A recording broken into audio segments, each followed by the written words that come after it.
Nous allons maintenant passer à l'exhortation au message du jour. Et je vais inviter la ministre de l'Éternel, celle que le Seigneur a mis à part depuis des jours, depuis des mois, pour t'apporter la parole que tu attendais depuis des mois, depuis des années. Je vais appeler ici Maman Grâce Daniel. On le bâton jusqu'à ce qu'elle vienne sur le pupitre. Elle a une parole pour toi, c'est pour ça que tu l'acclames. Elle a eu des révélations venant du Seigneur pour toi. Amen.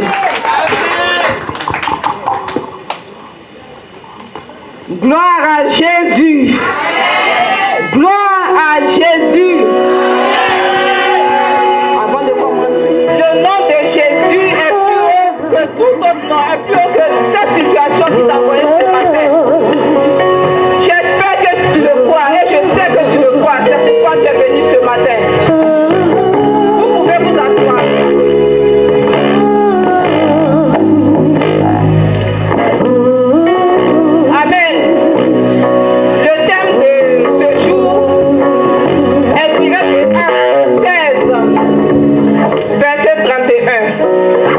Qui nous dit, Acte 16, verset 31, pour ceux qui ont leur Bible, le verset 31 nous dit, Paul et Silas répondirent, crois au Seigneur Jésus et tu seras sauvé, toi et ta famille. C'est le thème de ce jour. Ça fait plus d'une année que nous sommes là, nous avons épuisé, nous avons épluché du moins plusieurs thèmes. Et le thème de ce jour nous dit de croire afin que nous soyons sauvés, nous et nos familles. Pour en venir au cœur du message, prenons nos Bibles dans toujours Acte 16, le verset, on va commencer du verset 24 au verset 34. Acte 16, verset 24 au verset 34. C'est un passage qu'on connaît tous, un passage qu'on nous a maintes fois prêché, mais c'est vers ce passage encore que le Seigneur m'a conduit pour ce qu'il a à nous dire ce matin. Le verset 24 nous dit, le geôlier, ayant reçu cet ordre, les jeta dans la prison intérieure et leur mit les ceps aux pieds. Vers le milieu de la nuit, Paul et Silas priaient et chantaient les louanges de Dieu, et les prisonniers les entendaient. Tout à coup, il se fit un grand tremblement de terre, en sorte que les fondements de la prison furent ébranlés. Au même instant, toutes les portes s'ouvrirent et les liens de tous les prisonniers furent rompus. Le geôlier se réveilla et lorsqu'il vit les portes de la prison ouvertes, il tira son épée et allait se tuer, pensant que les prisonniers s'étaient enfuis. Mais Paul cria d'une voix forte, « Ne te fais point de mal, nous sommes tous ici. » Alors le geôlier, ayant demandé de la lumière, entra précipitamment et se jeta tout tremblant aux pieds de Paul et de Silas. Il les fit sortir et dit, « Seigneur, que faut-il que je fasse pour être sauvé ?»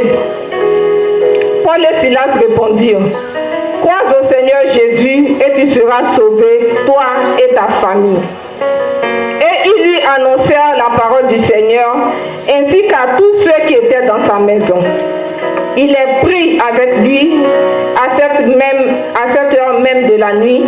Il lava leurs plaies et aussitôt il fut baptisé, lui et tous les siens. Les ayant conduits dans son logement, il leur servit à manger et il se réjouit avec toute sa famille de ce qu'il avait cru en Dieu. Amen. Comme je disais tantôt, c'est un passage que nous connaissons tous.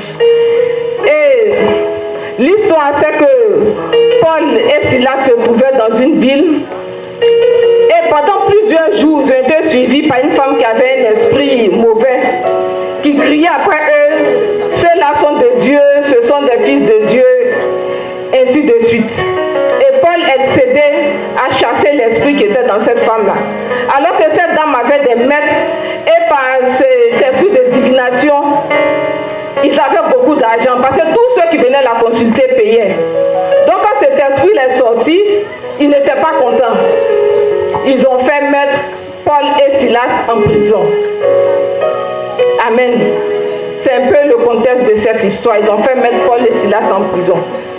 Et le thème nous dit, crois au Seigneur Jésus et tu seras sauvé, toi et ta famille. Ça veut dire quoi? Avant d'être sauvé, il y a ce que nous devons faire d'abord. Avant d'être sauvé, nous devons croire. Si tu ne crois pas, tu ne peux pas être sauvé. Parce qu'on nous dit de croire avant d'être sauvé. Et croire, c'est de savoir que la chose est vraie. C'est de tenir pour vrai quelque chose. Ou bien pour vrai ce que quelqu'un te dit. La personne ne ment pas, c'est ça croire. Donc si tu veux être sauvé, voici le premier pas. Tu veux que ta maison soit délivrée. Tu veux que ta maison soit restaurée. Tu veux être restauré. Le premier pas, c'est de croire. Maman, durant tous ces jours, c'est moi, une année que nous avons fait. Est-ce que nous croyons vraiment? Amen. Le verset 24 et 25 nous dit qu'ils étaient dans une prison.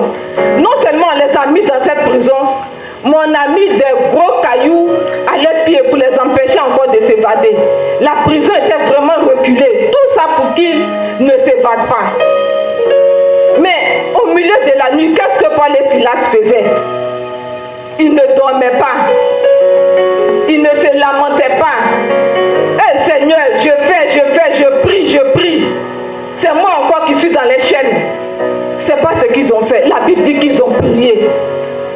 Donc croire en Dieu, maman, c'est de connaître qui tu pries. Pourquoi vous pensez qu'ils priaient? C'est pas parce qu'ils étaient fous ou bien qu'ils étaient éliminés. Ils priaient parce qu'ils connaissaient celui qui pouvait les délivrer. Donc si tu dis que tu crois, afin que tu sois sauvé, afin que Jésus vienne à ton secours, est-ce que tu connais ce Jésus que tu appelles à ton secours? Est-ce que tu sais que, quelle que soit la difficulté de ta situation, Jésus peut te délivrer?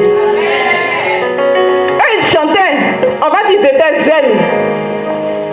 Pas parce que la situation avait changé, pas parce qu'ils n'étaient pas toujours dans les chaînes, mais parce qu'ils savaient qu'il y avait un Dieu qui pouvait les délivrer. Dans Acte 12, on a vu que Pierre, lui aussi, il a été délivré de la prison. Je ne sais pas trop la chronologie, mais je me dis que Acte 12 avant Acte 16, donc Pierre a été délivré avant qu'eux ne soient délivrés. Donc ils ont entendu le témoignage de Pierre, de ce que Dieu a fait pour Pierre. Maman, tu viens ici, tu as entendu aussi que Dieu a fait pour ta soeur. Toi-même, Dieu a fait pour toi, même si ce n'est pas ce que tu veux en ce moment, mais il a fait. Est-ce que ce que tu as entendu te permet de dire que ce Dieu-là, il est capable? Et ils ont entendu, ils ont su que ce Dieu était capable. Eux-mêmes, ils savaient qu'il était capable. Ils l'ont expérimenté. Maman, passons à une autre étape. Expérimentons ce Dieu capable. Pas le Dieu de la Bible, c'est mon dit, il donne la vie aux morts, tout ça, non. C'est vrai, il donne la vie aux morts. Mais il faut que nous aussi, nous puissions l'expérimenter. Pour que quand les situations vont venir, on ne regarde plus aux situations. On prie parce qu'on croit que celui vers qui nous adressons nos prières, il est capable de nous délivrer. Amen. Croire aussi, pour être sauvé, c'est avoir une foi totale en ce Dieu-là. C'est pourquoi ils chantaient. Sinon, pourquoi est-ce qu'ils allaient chanter? C'est parce qu'ils avaient une foi totale. Ils s'étaient totalement abandonnés. Maman, tu veux être sauvé. Abandonne-toi totalement. Il faut croire totalement que Dieu est capable. Il faut croire que Dieu est capable. Il faut avoir une confiance totale, une confiance inébranlable en Dieu. Si moi je te dis que je vais faire quelque chose pour toi, j'ai de la bonne volonté, mais il peut y avoir des situations indépendantes de ma volonté qui vont faire que je vais retarder ce que je vais faire pour toi. Ou bien je ne vais pas pouvoir faire ce que je vais faire pour toi. Mais Dieu, quand il dit il va faire, il le fait. Quand nous parcourons toute la Bible, à qui Dieu a dit qu'il va faire quelque chose qu'il n'a pas fait? Donnez-moi un exemple. du temps selon ce qu'il veut faire. Mais une chose est sûre, il le fera. Donc croire en Dieu, c'est avoir confiance totalement en ce Dieu-là, maman. Amen. Nous allons continuer. Dans la prison toujours, ils ne se sont pas assis pour se lamenter comme j'ai dit, ils priaient. Avant d'être en prison, ils priaient. Ils étaient en prison, ils priaient. Ça veut dire quoi? Ils ne se sont pas découragés, ils n'ont pas relâché. Croire en Dieu pour être sauvé, maman, c'est ne pas relâcher. Aujourd'hui, je prie quand tout va bien. Demain, quand j'ai des problèmes, je ne prie pas. Croire en Dieu, c'est prier. Ce n'est pas passer du temps à gémir. Ce n'est pas se décourager. La Bible dit dans Proverbe que celui qui se relâche est frère de celui qui détruit. Et qui détruit? Qui détruit? Je vous demande qui détruit? Oui, dites-moi. C'est le diable qui détruit. La Bible il est venu pour voler, détruire. Mais c'est cette même Bible-là qui nous dit que si tu te relâches, tu es frère de celui qui détruit. Donc si tu te relâches, qui est ton frère? Qui est ton frère? Ah! Donc toi tu as pour frère le diable. Donc il ne faut pas te plaindre si vous êtes frères, vous êtes de la même famille. Donc si tu te relâches, toi aussi tu vas détruire comme lui. Donc tu vas le chasser alors que toi-même, tu fais aussi son affaire. Quoi en Dieu là, c'est de ne pas se décourager. Les vents contraires peuvent venir. Les circonstances contraires peuvent venir. Mais soyons comme Paul et Silas, toujours en prière. En louange, parce que louer aussi c'est prier. Amen. Et c'est toujours ne pas se décourager, ne pas promener des regards inquiets. Quand nous prenons le verset 27, la Bible nous dit que le geôlier se réveilla et lorsqu'il vit les portes de la prison, il tira son épée et alla se tuer, pensant que les prisonniers s'étaient enfuis. Vous voyez comment le diable est mauvais? Tu dors, il brouille ta vie. Paul et Silas s'étaient réveillés, c'est pour ça qu'ils ont pu déjouer les plans de l'ennemi. Mais toi tu dors, ta vie est brouillée. Quand tu vas te réveiller là, le diable te fait voir ce qui est vrai comme ce qui est faux. Amen. Parce que la Bible dit quoi? Il a vu que les portes de la prison étaient ouvertes. Mais il a pensé qu'ils avaient fui. La réalité là, c'est vrai. Les portes de la prison étaient ouvertes. La réalité, tes circonstances sont là. Tes circonstances sont là. Mais qu'est-ce que le diable te fait penser? Il te fait penser qu'il n'y a plus d'espoir. Les circonstances sont là. C'est la réalité, les prisons étaient ouvertes. Mais est-ce qu'ils avaient fui? Ils n'avaient pas fui. Mais le diable lui a fait penser. C'est ça non?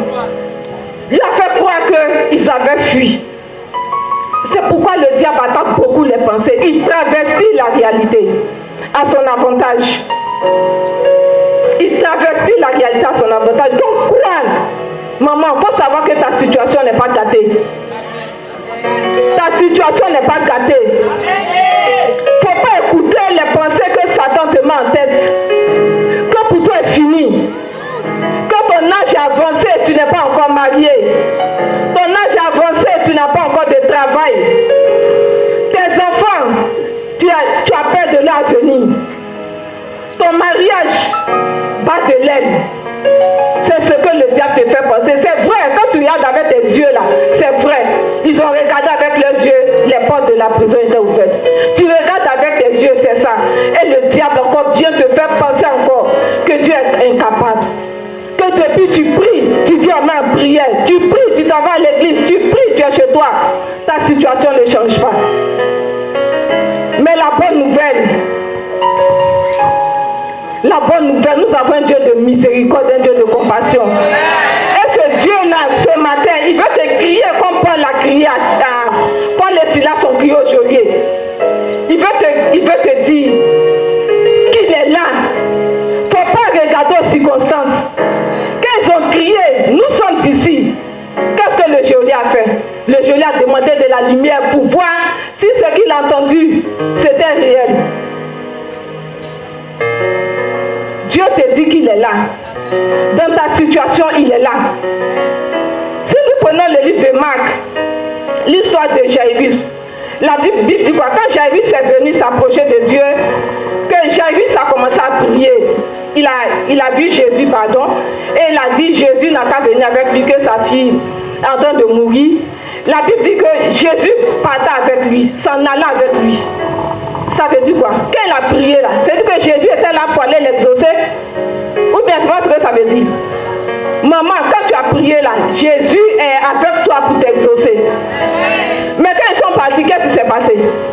Jésus a marqué une pause pour exaucer la femme veuve.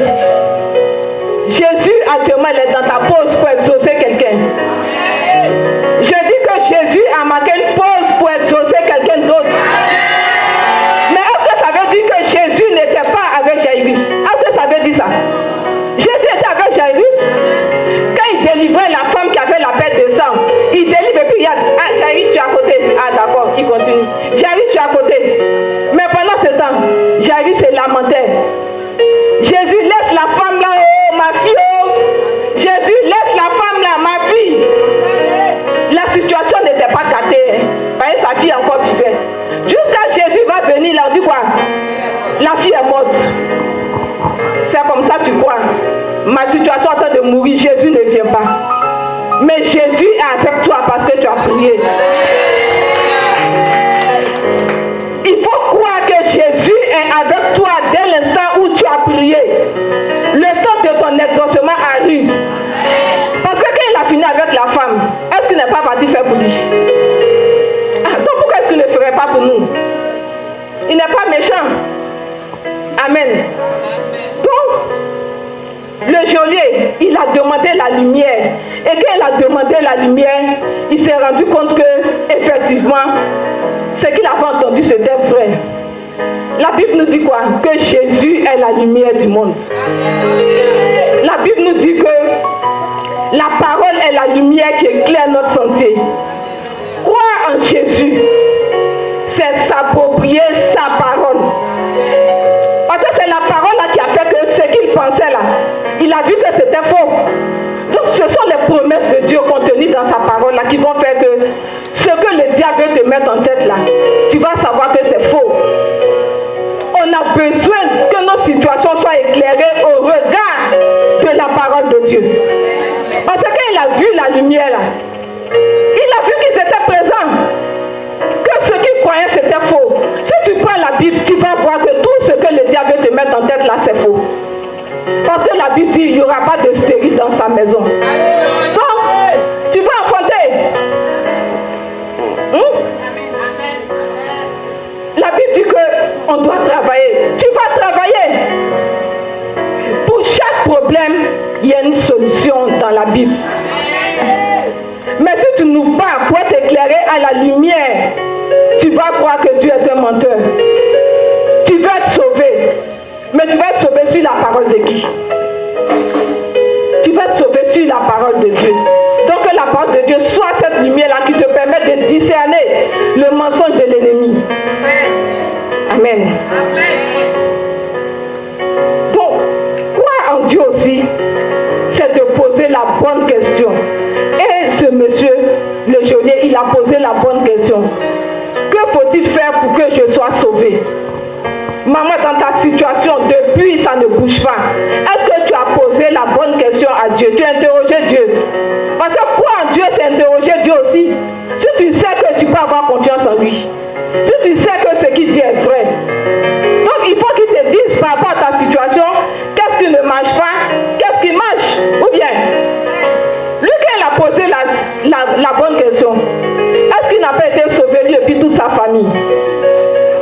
Dieu, c'est ça aussi, avoir une communion avec lui, poser les bonnes questions au Seigneur, afin que nous puissions avoir les bonnes attitudes, afin que nous puissions avoir les bons moyens de nous défendre. Amen. Et qu'est-ce qu'ils ont fait au verset 32? La Bible dit qu'ils lui annoncèrent la parole du Seigneur. Ils ont annoncé au geôlier la parole du Seigneur. Maman, il y a longtemps on se connaît. Dieu t'a dit une parole sur ta situation. Est-ce que tu as pu la saisir? Parce que pourquoi ils ont annoncé la parole? la foi est bâtie sur la parole de Dieu, sur ce qu'on entend comme venant de Dieu. Toi, ta foi est bâtie sur quoi? Et puis tu crois. Ton je crois pour être sauvé est bâti sur quoi? Ton je crois pour être délivré est bâti sur tes propres forces ou bien sur une parole que Dieu a eu à dire sur ta situation. Ça fait plusieurs mois qu'on est ici. Il n'y a pas une parole que nous avons captée sur laquelle on va s'appuyer par rapport à nos situations. Pour pouvoir croire qu'on vivant et marrer. Dans Romains 8, dans Romains 4, pardon, verset 18. Excusez-moi, je vais prendre ça. Romains 4, verset 18. On dit ici, en parlant d'Abraham, espérant comme toute espérance, il crut en sorte qu'il devint père d'un grand nombre de nations, selon ce qui lui avait été dit, telle sera ta postérité. Et sans faiblir dans la foi, il ne considéra point que son corps était déjà usé, puisqu'il avait près de 100 ans, et que Sarah, sa femme, n'était plus en état d'avoir des enfants. Il ne douta point par incrédulité au sujet de la promesse de Dieu, mais il fut fortifié par la foi, donnant gloire à Dieu. La foi d'Abraham, pour qu'il espère, comme tout ce que ses yeux voyaient, était basée sur quoi? Était basée sur la parole que Dieu lui a donnée, sur la promesse que Dieu lui a donnée. Toi, tu veux être sauvé. Abraham, quand il s'est approprié cette parole-là, il était sauvé, lui et sa famille. Toi, tu veux la restauration. Tu veux la délivrance de ta maison. Mais c'est basé sur quoi? Tu n'as jamais saisi une parole qui a été dite ici, ou bien qui a été dite à l'église, ou bien toi-même tu as médité. Une parole, quand les circonstances contraires vont venir, tu vas dire cette parole-là. Parce qu'on dit, tant que cela lui a été dit de la part du Seigneur, il faut une parole sur laquelle tu vas t'appuyer pour pouvoir espérer, comme toute espérance, pour attendre l'exaucement venant de Dieu. Parce qu'on dit tel que cela lui a été dit, il fut fortifié par la foi. Ce n'est pas quelqu'un qui est venu le fortifier. Hein. C'est lui-même qui s'est fortifié par rapport à la parole que Dieu lui avait donnée. Il n'est pas parti chercher ma soeur, puis on va t'exhorter toujours. Il s'est fortifié lui-même parce qu'il sait que celui qui a fait la promesse, il est fidèle pour l'accomplir. Est-ce que toi tu sais que celui qui t'a fait la promesse est fidèle pour l'accomplir? On ne croit pas n'importe comment. On n'est pas sauvé n'importe comment. On croit sur la base de la parole de Dieu. Parce que celui qui nous fait la promesse, il est fidèle pour l'accomplir. À tous ceux à qui il a fait la promesse là, il est exaucé. Moi aussi je sais que les promesses qu'il a eu à me faire, il va l'exaucer. C'est pourquoi maman, je veux que tout petit pas selon nos yeux, dans nos vies, nous les voyons comme cette pomme de la main qui annonce la pluie. Je dis que tout petit pas dans nos vies, que nous puissions les voir comme la pomme de la main qui annonce la pluie. C'est ça aussi croire, voir au-delà de ce que les circonstances veulent nous montrer. C'est ça, être sauvé. Parce que tu vois au-delà des circonstances. Moi j'ai mon fils, nos relations sont tendues. Chaque fois qu'on doit prier, il me jette de ses vilains regards. Il ne vient même pas, ou bien les fois où il vient, il va bailler, bref. Un jour il m'a dit, maman, maintenant chaque soir, il faut venir, on va prier ensemble. Moi je vois ça, c'est vrai. Je vais dire avec mes yeux, je ne le vois pas encore comme je voudrais qu'il soit. Mais je saisis ça comme la pomme de la main qui annonce la pluie. Maman, les petits pas que tu vois avec tes yeux là, il faut saisir ça. Et je m'appuie sur ça pour prier. Je prie. Parce que je veux être sauvé, je veux que ma famille soit sauvée. S'ils sont sauvés, je le suis. Si moi aussi je suis sauvé, ils le sont. Amen. Donc notre foi doit être basée sur quelque chose. C'est pourquoi quand vous venez ici, là, venez avec des cahiers, avec des bics. Parce qu'on oublie. Ce qu'on a dit, c'est le programme prochain, on va oublier. Alors que si tu as ton cahier, tu as ton bic, quand Satan va te faire penser que ce qui est vrai est faux, tu vas courir pour prendre ton cahier et ta foi va s'accrocher à quelque chose et tu seras délivré, toi et ta maison. Tu pourras prier en ayant le cœur bien assuré. Amen. Et pour terminer, nous avons vu que au verset 34, il a été sauvé, lui et puis sa famille. Donc crois en Dieu là, il ne faut pas être égoïste. Il ne faut pas être égoïste. Il faut penser aussi aux autres. C'est vrai, il y a la famille proche, mais il y a la famille en Christ. Nous voulons tous être sauvés. Croire en Dieu, c'est prier aussi les uns pour les autres. Faire partager aux autres ce que nous aussi nous connaissons de Dieu. Amen. Maman, tu es la solution de ta maison. C'est ce que le thème veut dire. Tu es ta propre solution. La solution de ta maison. Si et seulement si tu crois en ce Jésus que tu appelles tous les jours. Tu crois qu'il est point limité. Tu crois que quand tu l'as appelé, Job nous dit que même si tu ne le vois pas, ta cause est devant lui. Attends-le seulement. Au moment favorable, nous serons exaucés. Tu vas être sauvé, tu vas être restauré, tu vas être délivré. Tu veux voir ta maison dans la joie. Tu es la solution. Parce que lui, le geôlier, il était la solution à sa maison. Il était la solution à sa maison. Comme toi, le thème te dit d'être la solution à ta maison.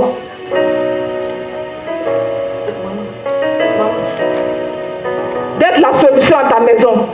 Et notre slogan là, si bien compris que notre slogan dit que là où il y a une femme pour prier, il y a un Dieu pour l'exaucer. Donc maman, là où il y a une femme pour prier, c'est vrai que c'est un slogan, mais ce n'est pas seulement un slogan. C'est quelque chose que nous devons nous approprier. Parce que nous croyons que Dieu est capable. Nous croyons que c'est lui qui donne la vie aux morts. Que c'est lui qui appelle les choses qui n'existent pas comme si elles existaient. Hébreu nous dit qu'il est impossible que Dieu mente. Il est impossible que Dieu mente, maman. C'est pourquoi notre foi en lui doit être ferme. Notre confiance en lui doit être ferme. Maman, vous allez écouter ce chant. Vous allez méditer les paroles de ce chant. Vous allez savoir que Dieu est fidèle. Que Dieu tient ses promesses. Que même si nos yeux ne voient pas, Jésus est là. Jésus tient ses promesses. On n'a pas à baisser les bras. On n'a pas à baisser les bras. Mon Dieu est fidèle. Maman, tu vas prendre la position de Dieu. Par rapport à ce que tu as entendu. Comme tu vas prier. Écoute les paroles de cette chanson. Dieu ne faillit pas. Ce qu'il t'a promis pour que tu sois sauvé.